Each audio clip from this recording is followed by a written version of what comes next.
Most people only know James Garner as the smooth-talking Hollywood legend. But here's the shocking part. Before the lights, before the fame, his life looked nothing like a fairy tale. He was born James Scott Bumgarner in 1928, right in the middle of the Great Depression. And instead of growing up surrounded by glamour, he was surrounded by struggle. His parents divorced when he was still a boy, leaving him caught between broken homes and uncertainty. His childhood was a battlefield, but not the kind you'd expect. It wasn't about fame or fans, it was about survival. Garner learned early that if he wanted to make it, nobody was coming to save him. That chip on his shoulder, that mix of toughness and humility, stayed with him forever. And it would later turn into the kind of charisma Hollywood couldn't fake. But there's a detail people forget. Long before he became a screen idol, Garner faced something far more dangerous than casting rejections or bad reviews. Before James Garner ever set foot on a studio lot, he wore a uniform, not for a movie, but for his country. He fought in two wars, World War II and the Korean War. Imagine this. While most of America only saw him as the charming gambler or slick private investigator on TV, he had already seen the brutal side of life that cameras would never capture. In the Army, he wasn't treated like a future star. He was just another young soldier, following orders, pushing through pain, and carrying memories that would haunt him long after. Those scars, physical and emotional, shaped the way he carried himself on screen. That calm smirk, that unshakable presence, it wasn't acting. It was real. He'd earned it. And here's the twist. That raw authenticity is exactly what made Hollywood sit up and take notice. An agent named Henry Wilson spotted him, saw something more than just another handsome face, and knew Garner had the it factor. But Wilson also knew something else. Hollywood had no room for a man named Bumgarner. So in one bold move, James Scott Bumgarner became James Garner. A new name, a new identity, and soon, a brand new destiny. But Hollywood wasn't ready for what he was about to unleash. Hollywood in the 1950s was full of clean-cut cowboys and stiff, heroic leading men. And then came James Garner, different, daring, and dangerous in a way the audience had never seen. When he landed the role of Brett Maverick in Maverick in 1957 to 62, nobody expected him to steal the show. But that's exactly what he did. Maverick wasn't a typical Western hero. He was a gambler, a smooth talker, a man who could outwit anyone with charm and a sly grin. He wasn't riding in to save the day out of duty. He was doing it because it amused him. That role turned Garner into a television phenomenon almost overnight. He became the guy who broke the rules and got away with it. And America couldn't get enough. The women adored him. The men wanted to be him. But Hollywood insiders? Some of them were furious. Garner wasn't playing by their rules either, and that made him both a star and a threat. What they didn't realize was that this was only the beginning. Garner wasn't going to be just a TV cowboy. He was about to leap into films, and he'd do it on his own terms. By the 1960s, James Garner was more than a TV star. He was Hollywood's most unpredictable leading man. He took roles that other actors wouldn't dare. In The Great Escape, 1963, he played a resourceful soldier who made audiences believe he could outsmart the Nazis with nothing more than a smile. Then came Grand Prix, 1966. And this is where things got wild. Instead of letting stunt doubles do the dangerous work, Garner insisted on performing many of his own racing stunts. Or you see, picture this. Hollywood's charming gambler now tearing down racetracks at breakneck speeds, risking his life just to make the audience believe every second of it. Directors called him reckless, fans called him fearless, and yet, Garner wasn't just about thrills. In The Rockford Files, 1974 to 80, he showed a whole different side, playing Jim Rockford, a down-on-his-luck private investigator who was broke half the time, beat up the other, but always kept his wit sharp enough to outsmart anyone. It wasn't just TV, it was Garner redefining what a leading man could be. But behind the fame, behind the awards and fan obsession, Garner was already living through a private story so unbelievable that it made Hollywood gossip columns look tame. Hollywood marriages usually burn out faster than a box office flop. But James Garner's story, it was straight out of a movie. Except nobody believed it would last. He met Lois Josephine Fleischman Clark in 1956 at a casual dinner party. 16 days later, yes, just over 2 weeks, he asked her to marry him. Friends laughed. Industry insiders called it a disaster waiting to happen. But Garner didn't care what anyone thought. He was head over heels, and he wasn't about to let her go. They married in a no-frills ceremony. And the honeymoon? A modest $77 trip that nearly emptied Garner's pockets. Not exactly Hollywood glamour, but to him, it was priceless. This wasn't about money or status. This was real.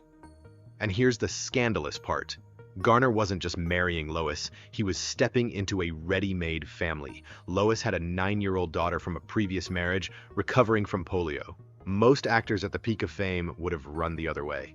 Garner embraced it. He became a father overnight, proving the rebel cowboy could also be a family man.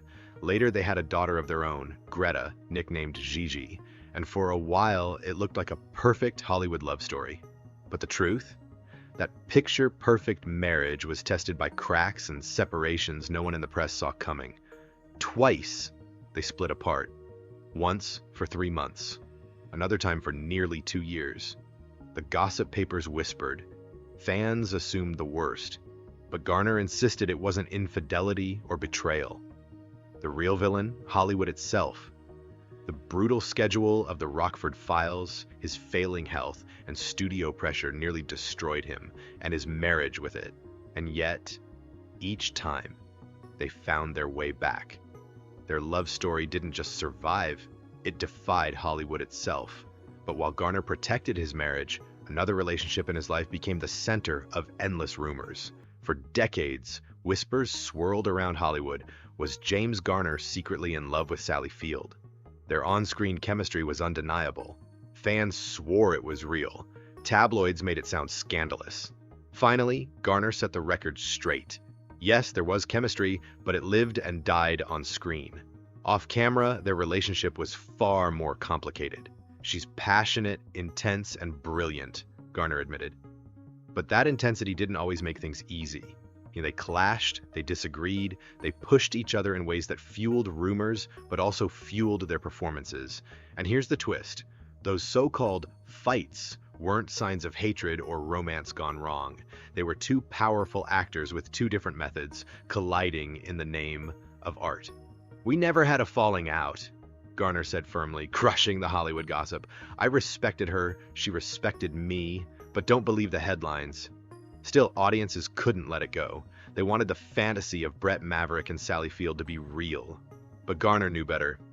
Just because two actors play lovers, he explained, doesn't mean they are lovers. Behind that confession, though, was something deeper. Garner wasn't just protecting his own reputation. He was protecting Sally's too. In an industry where rumors could ruin careers overnight, he chose honesty over scandal. But while the tabloids chased rumors, Garner was fighting something the world couldn't see.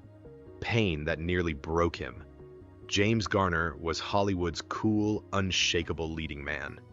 On screen, he was running, fighting, chasing down villains, and always flashing that trademark grin. But here's the secret the cameras never showed. Behind every scene, he was in excruciating pain. Years of stunts and action sequences had shredded his knees. Doctors told him to slow down. He didn't. Producers pushed him to keep going. He did. By the height of the Rockford Files, his body was breaking down. He needed 6, maybe 7 knee surgeries just to keep moving. But instead of resting, Garner went back to work. He was in nearly every scene of the Rockford Files. That charming smirk. It was often covering agony. He joked about it in interviews, but the truth was darker. He was trapped between his body giving out and the studios demanding more. It's almost scandalous how far Hollywood pushed him, knowing the toll it was taking.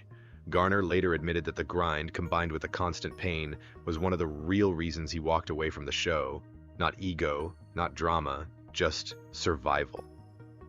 But his knees weren't the only battle. They were just the beginning of a war that would test him more than any script ever could. If James Garner's career looked fearless, his personal life looked dangerously close to tragedy.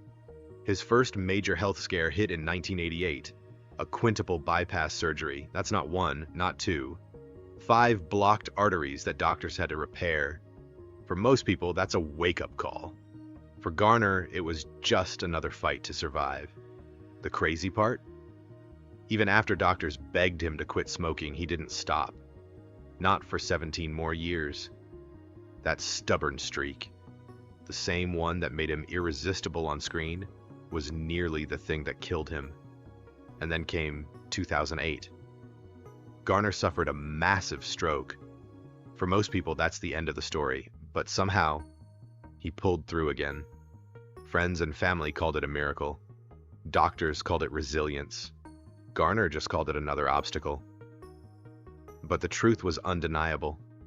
Every comeback cost him more. Each surgery, each scare, chipped away at the man the world saw as invincible. And while the headlines painted him as the same old Hollywood legend, behind closed doors, Garner knew his body was running out of time. And that time finally came in 2014, when the fight was over for good. By the time James Garner reached his later years, the toll of decades in Hollywood, countless surgeries, and a lifetime of pushing past pain had finally caught up to him. On July 19, 2014, at age 86, Garner passed away at his home in Los Angeles. The cause? A massive heart attack linked to coronary artery disease. When the news broke, it didn't just feel like the loss of an actor, it felt like the end of an era. Hollywood had lost one of its last true gentlemen, a man who proved you could be both a star and a real human being. James Garner's story isn't just about fame, films, or fortune. It's about resilience, about a boy born in the Depression who survived war, conquered Hollywood, fought through crippling pain, and still managed to charm the world with nothing more than a smile. He wasn't perfect, he was stubborn, he took risks that nearly killed him, he made mistakes, but maybe that's exactly why people loved him. He was real, and even now, long after his final curtain, audiences still feel it. That spark, that authenticity, that effortless charm. Because James Garner didn't just play characters, he reminded us of something we forget too easily, that even in the toughest battles, you can hold on to yourself. So the next time you see him smirk in Maverick, scheme in the Rockford Files, or break your heart in The Notebook, remember this: James Garner wasn't acting, he was living. And that's what made him unforgettable.